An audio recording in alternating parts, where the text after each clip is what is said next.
Hey guys, of course we're having a look at Jason Voorhees from Friday the 13th Part 6, Jason Lives, and of course this is the NECA figure for that film. Now I did really like this film, to be honest. It was one of those films where I think it was probably, I don't know, it might be something stupid like at the time it was the second or the third Jason film I'd seen, but I can remember going into the video store, seeing all the films up to number 8 at the time, when I was in the video store. And I can remember this image that's on the front of this box just stood out for me, and I thought, I got to see that, I got to see that. Obviously at the time I didn't know Jason had died. I think I'd seen 1 and 2, and then I think I jumped to number 6 at the time. So I kind of think that's why number 6 is has a soft spot in my, out of the films. I know it's it's a cheesy one, but for me, I suppose that's why number 6 was, it's one of the first 18 rated films that I'd hide, when I could, sort of thing. So I guess that's why. But I can always remember this cover. I can remember this cover, and I can remember the Jason Takes Manhattan Part 8 cover on the DVDs. Oh, sorry, on the VHS videotapes. I remember going down to the video store, and just remember seeing, 1, 2, 3, 4, 5, 6, 7, 8, and thinking, oh my God, there's 8 films there. When at the time I honestly only probably knew there was 2 at the time. But anyway, so Friday the 13th Part 6, which was out in 1986, and this is obviously the ultimate Jason figure from NECA. So like I say, it's got that iconic cover to me. I really love that image, I don't know why, just love that. On the side, obviously just Friday the 13th Part 6, Jason Lives NECA, and that side's exactly the same.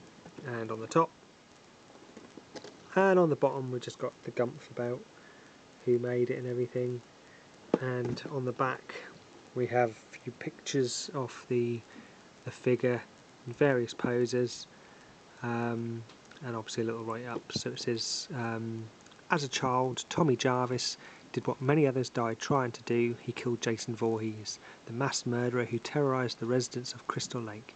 Years later, tormented by the fear that maybe Jason isn't really dead, Tommy and a friend make a fateful trip to Jason's grave. And of course that friend being Alan, who had Jason punch through his chest out of his back and with his heart in his hand. So poor old Alan. But anyway, right, so and inside the box we've obviously got a picture of Jason there in his full get up. And what I loved more than anything, and for me, I generally buy 2 of these figures. I like to keep one nice in the box and put one on display with all the other Jasons. But this comes with a bubble with the bed, and the Jason figure can easily in and out. Cut the bottom. I could put Jason back in the packaging if I want, and and with one piece of sellotape, and it all fits in back nicely. But what I loved is you've got the open casket of Jason's coffin in the back there. That to me is a brilliant touch by NECA. Absolutely love that. Obviously when Tommy used the old crowbar to open the casket, and there it is, all cobwebs, a few worms knocking around in there, and leaves and that. Brilliant. Just that little bit of touch of detail on there, I think it's a brilliant little touch, in all honesty. I like that. So that's the box. Obviously we're here to have a look at the figure, so let's have a look at the figure itself. And of course this is the C.J. Graham played Jason in this film, which for ages, I don't know why, I honestly thought it was a Kane Hodder one. I don't know why.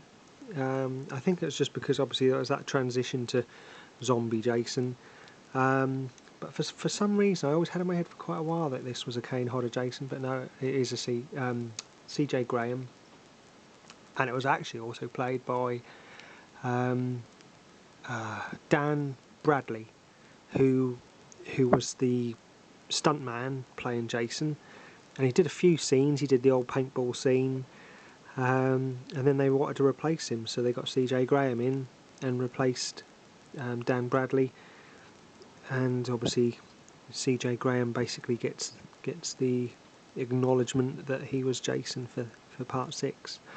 But anyway, this for me is a fantastic figure. After having number 3 and 4, well, number 1 being Pamela, the old Neca figures, number 2, and then 3 and 4, really would have preferred to see a number 5. You know, I would have liked to see a Roy Jason, but I'm still, fingers crossed, Neca, please, please, please, please, please, bring out a number 5, because obviously we've got our number 6 now.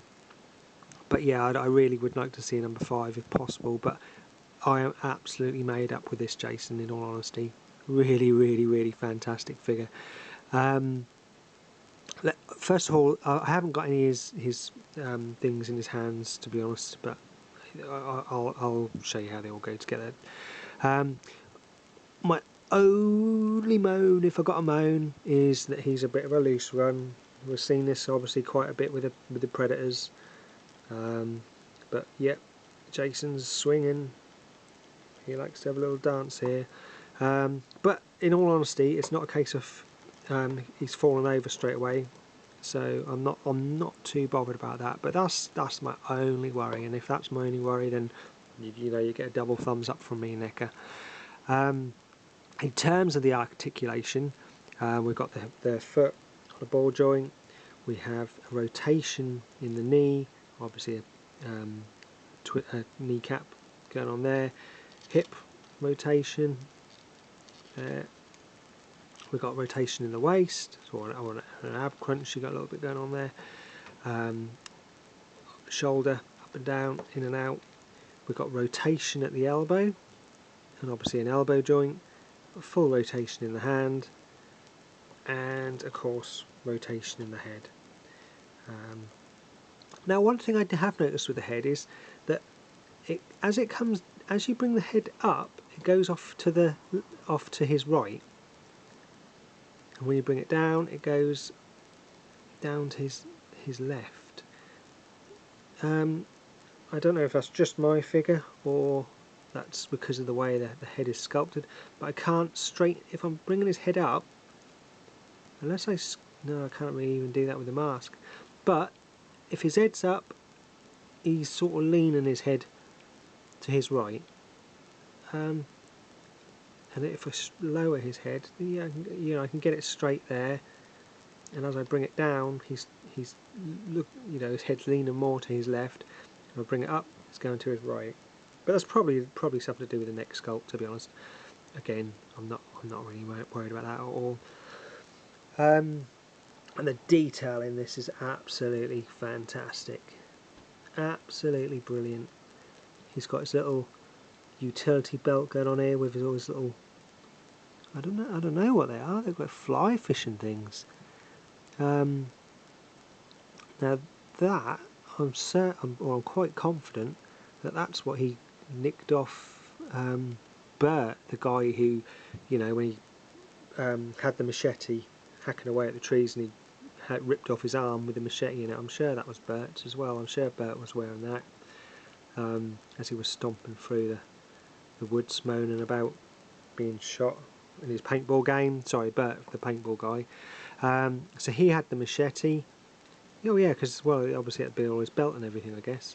So anyway, Jason comes with a machete. We've obviously got plenty of these machetes, and I'm pretty confident it's a machete we've seen before, with the 3 little dots and all that. So no blood on there, and obviously that's what he used to do the triple kill of Stan, Katie and Larry. Took all their 3 heads off in one clean swipe. So that's There's a machete there. He's also got a little knife here. Can't think who he killed with a knife, to be honest. No, hold on. Yeah. No, I can't think who he did with a knife anyway. Because he also did the machete for the two people on the motorbike, didn't he? Stephen and Annette, which was an extra kill added into the film because apparently there weren't enough kills in the film, so that was just another one added in, and he skewered the both of them while they were sat on the back of the motorbike. And obviously he's got his little hunting knife there, serrated edge there. I think we've seen that. No, we haven't. I don't think we've seen this before actually.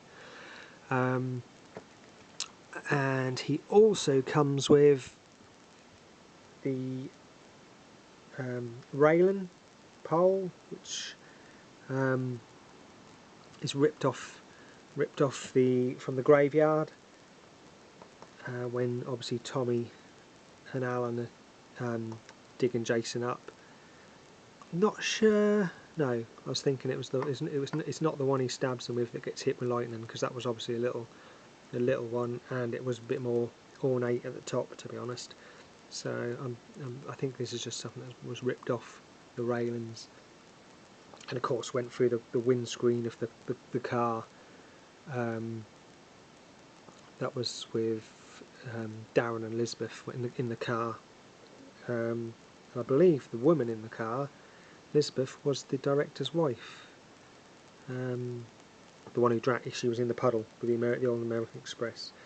So they were killed by that. And what is good is this comes apart in half, and obviously you can slot them through Jason's hands, put them together, or however way you want, but just slide them through his hands, put them together, and then obviously you can get impose them with the old railing spear, I suppose we should say. And the detail on that is good. I know it's only just a spear, but a lot of detail has gone into that, in all honesty. Even, you know, all the welding and everything gets gone on there. He also comes with his little headstone, which has got, you know, a fair bit of detail in it in itself. Now, what is interesting is we've got the Mezco Jason Part 6, which in another video I'll do a comparison of the two, to be honest, so obviously then you can see the two and make your mind up on which one you want.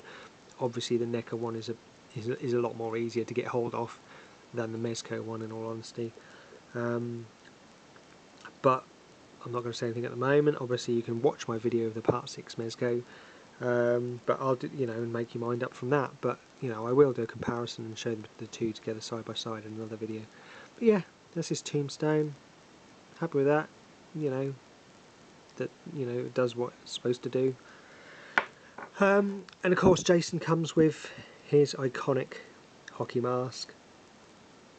Now this is a whole new sculpt than the other Jasons we've seen.